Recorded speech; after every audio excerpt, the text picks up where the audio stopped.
नमस्कार दोस्तों, मैं रीना आपके अपने channel Reena kitchen recipe and blogs में स्वागत करती हूँ। तो आज हम सुनेंगे वैभव लक्ष्मी व्रत कथा। किसी शहर में अनेक लोग रहते थे। सभी अपने अपने कामों में लगे रहते थे। किसी को किसी की परवाह नहीं थी। भजन कीर्तन भक्ति भाव दया माया परोपकार जैसे संस्कार कम हो गए थे। शहर में काफ़ी सारी बुराइयां थी। तो ऐसे में शीला और उनके पति की गृहस्थी मानी जाती थी। शीला धार्मिक प्रकृति की थी, संतोषी स्वभाव की थी। उनका पति भी विवेकी और सुशील था। शीला और उसका पति कभी किसी की बुराई नहीं करते थे। प्रभु भजन में अपना समय व्यतीत करते थे। शहर के लोग उनकी गृहस्थी की सराहना करते थे। देखते ही देखते समय बदल गया और शीला का पति बुरे लोगों से दोस्ती कर बैठा। अब वह जल्द से जल्द करोड़पति बनने के ख्वाब देखने लगा, इसीलिए वह गलत रास्ते पर चल पड़ा। फलस्वरूप वह रोडपति बन गया, यानी रास्ते पर भटकते भिखारी जैसी उसकी हालत हो गई थी। शराब जुआ रेस चरस गांजा वगैरह बुरी आदतों में शीला का पति भी फंस गया। दोस्तों के साथ उसे भी शराब की आदत हो गई। इस प्रकार उसने अपना सब कुछ रेस जुए में गंवा दिया। शीला को पति के बर्ताव से बहुत दुख हुआ, किंतु वह भगवान पर भरोसा कर सब कुछ सहने लगी। वह अपना अधिकांश समय प्रभु भक्ति में बिताने लगी। अचानक एक दिन दोपहर को उनके द्वार पर किसी ने दस्तक दी और शीला ने द्वार खोला तो देखा कि एक माँ जी खड़ी थी। उसके चेहरे पर अलौकिक तेज निखर रहा था। उनकी आंखों में से मानो अमृत बह रहा था। उसका भव्य चेहरा करुणा प्यार से छलक रहा था। उसको देखते ही देखते शीला के मन में अपार शांति छा गई। शीला के रोम रोम में आनंद छा गया। शीला उस माँ जी को आदर के साथ घर में ले आई। घर में बिठाने के लिए कुछ भी नहीं था। शीला ने सकुचा के फटी हुई चादर पर उसको बिठाया। माँ जी बोली, क्यों शीला, मुझे पहचाना नहीं?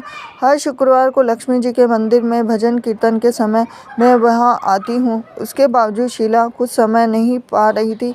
फिर माँ जी बोली कि तुम बहुत दिनों से मंदिर नहीं आई, अतः मैं तुम्हें देखने चली आई। माँ जी के अति प्रेम भरे शब्दों से शीला का हृदय पिघल गया और उसके आंखों में आंसू आ गए। बिलक बिलक कर रोने लगी। माँ जी ने कहा, बेटी, सुख और दुख तो धूप और छाव जैसे होते हैं। धैर्य रखो बेटी, मुझे तेरी सारी परेशानी बता। तो माँ जी के व्यवहार से शीला को काफ़ी सबल मिला और सुख की आस में उसने माँ जी को अपनी सारी कहानी कह सुनाई। कहानी सुनकर माँ जी ने कहा कि कर्म की गति न्यारी होती, हर इंसान को अपने कर्म भुगतने पड़ते। इसलिए तू चिंता मत कर, अब तू कर्म भुगत चुकी है, अब तुम्हारे सुख के दिन अवश्य आएंगे। तू तो माँ लक्ष्मी की भक्त है। माँ लक्ष्मी जी तो प्रेम और करुणा की अवतार है। वे अपने भक्तों पर हमेशा ममता रखती है। इसीलिए तू धैर्य रखकर माँ लक्ष्मी जी का व्रत कर, इससे सब कुछ ठीक हो जाएगा। शीला के पूछने पर माँ जी ने उसे व्रत की सारी विधि भी बताई। माँ जी ने कहा, बेटी, माँ लक्ष्मी जी का व्रत बहुत सरल है, इसे वर लक्ष्मी भी कहा जाता है। शीला ये सुनकर आनंदित हो गई और शीला ने संकल्प करके आंखें खोली तो सामने कोई भी नहीं था। वह विस्मित हो गई थी। माँ जी कहाँ गई? शीला को तत्काल यह समझते देर न लगी थी। माँ जी और कोई नहीं, साक्षात लक्ष्मी जी ही थी। दूसरे दिन शुक्रवार था। सवेरे स्नान करके स्वच्छ कपड़े पहनकर शीला ने माँ जी द्वारा बताई गई विधि से पूरे मन से व्रत किया। आखिर में प्रसाद वितरण हुआ और यह प्रसाद पहले अपने पति को खिलाया। प्रसाद खाते ही पति के स्वभाव में फर्क पड़ गया। उस दिन उसने शीला को मारा भी नहीं, सताया भी नहीं। शीला को बहुत आनंद हुआ। उनके मन में वैभव लक्ष्मी व्रत की श्रद्धा बढ़ गई। शीला ने पूर्ण श्रद्धा भक्ति से 21 शुक्रवार तक वैभव लक्ष्मी व्रत किया और 21वें शुक्रवार को माँ जी के कहे मुताबिक उद्यापन विधि करके 7 स्त्रियों को वैभव लक्ष्मी व्रत की 7 पुस्तकें उपहार में दी। फिर माता जी के धन लक्ष्मी स्वरूप की छवि को वंदन करके भाव से मन ही मन प्रार्थना करने लगे कि हे माँ धनलक्ष्मी, मैंने आपका वैभव लक्ष्मी व्रत करने की मन्नत मांगी थी और वह आज पूर्ण किया है। माँ, मेरी हर विपत्ति दूर करो, हमारा सबका कल्याण करो। जिसे संतान न हो उसे संतान देना, सौभाग्यवती स्त्री का सौभाग्य अखंड रखना और कुंवारी लड़की को मन भवन पति देना। जो आपका यह चमत्कारी वैभव लक्ष्मी व्रत करे उसकी सब विपत्ति दूर रखना, सभी को सुखी करना। हे माँ, आपकी अपार महिमा है। ऐसा बोलकर लक्ष्मी जी के धन लक्ष्मी स्वरूप की छवि को प्रणाम किया। व्रत के प्रभाव से शीला का पति अच्छा आदमी बन गया और कड़ी मेहनत करके व्यवसाय करने लगा। तुरंत शीला के गिरवी रखे गहने छुड़ा लिए और घर में धन की बाढ़ सी आ गई। घर में पहले जिससे सुख शांति छा गई, वैभव लक्ष्मी व्रत का प्रभाव देखकर मोहल्ले की दूसरी स्त्रियां भी विधि पूर्वक करने लगी। तो ये थी लक्ष्मी जी की व्रत कथा। हरे कृष्णा।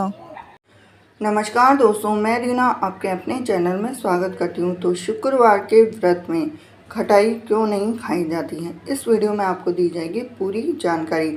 तो शुक्रवार के व्रत में काफ़ी लोग संतोषी माता का व्रत रखते हैं और काफ़ी लोग वैभव लक्ष्मी माता का व्रत रखते हैं और वैभव लक्ष्मी माता के व्रत के साथ ही लक्ष्मी माता का व्रत भी रखते हैं। तो जो लोग लक्ष्मी जी का व्रत रखते हैं, वैभव लक्ष्मी माँ का व्रत रखते हैं, वो व्रत के दौरान खटाई खा सकते हैं और मीठे फल खाने के साथ साथ कोई भी चीज़ वो खा सकते हैं। खटाई उनके लिए अनुचित नहीं मानी गई है, क्योंकि वो व्रत के दौरान जब एक समय भोजन करते हैं तो किसी भी तरह की खटाई खा सकते हैं। लेकिन जो लोग संतोषी माता का व्रत रखते हैं, तो संतोषी माता के व्रत में सबसे ज़्यादा खास है कि हमें क्या खाना चाहिए और क्या नहीं खाना चाहिए।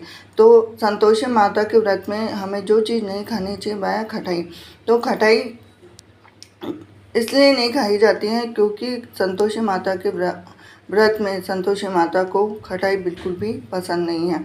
न केवल जो व्रत रखता है वह खटाई नहीं खाता, बल्कि वह उसके घर के प्रत्येक सदस्य को भी खटाई बिल्कुल नहीं खाना चाहिए। आप इसके बजाय आप मीठे फल खा सकते हैं और कोई भी मीठी चीज़ बनाकर खा सकते हैं। लेकिन खटाई का सेवन, जिस भी चीज़ में खटाई होती है, चाहे वह फल हो, चाहे कुछ भी हो, चाहे आपका सदस्य हो, कोई भी हो, तो वह इन फलों के साथ साथ फलों में काफ़ी फल है जो कि जिनमें खटाई होती है, उन फलों का सेवन बिल्कुल भी ना करें।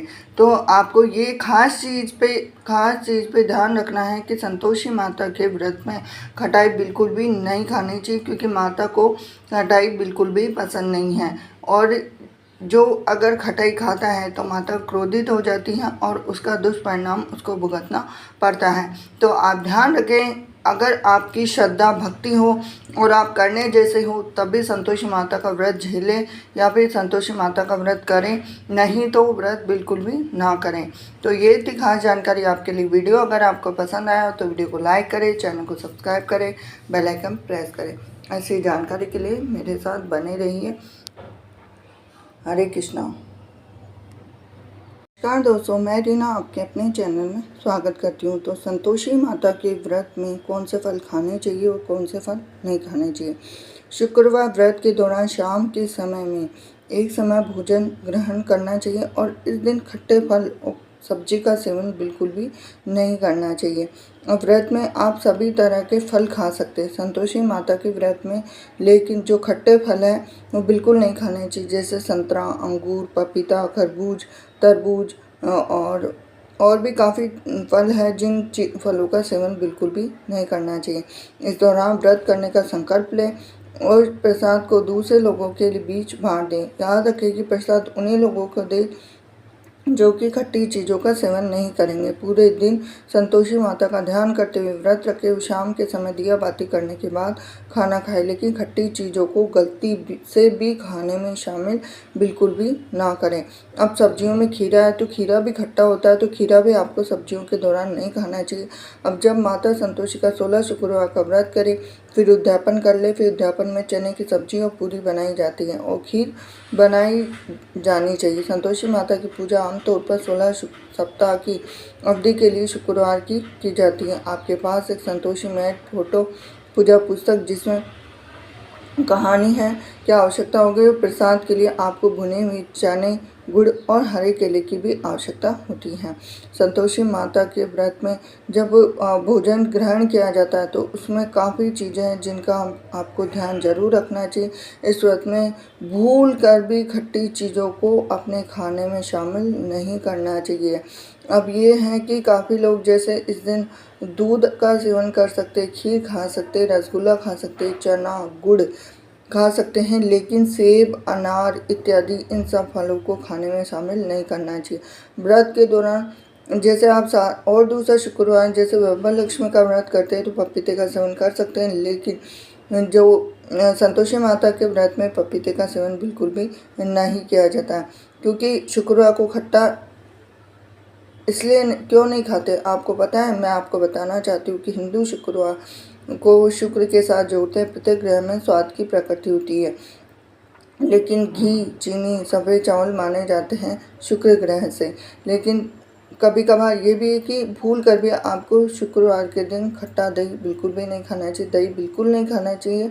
तो ये थी खास जानकारी आपके लिए। वीडियो अगर आपको थोड़ा सा भी रोचक लगा हो तो वीडियो को लाइक करें, चैनल को सब्सक्राइब करें, बेल आइकन प्रेस करें। हरे कृष्णा।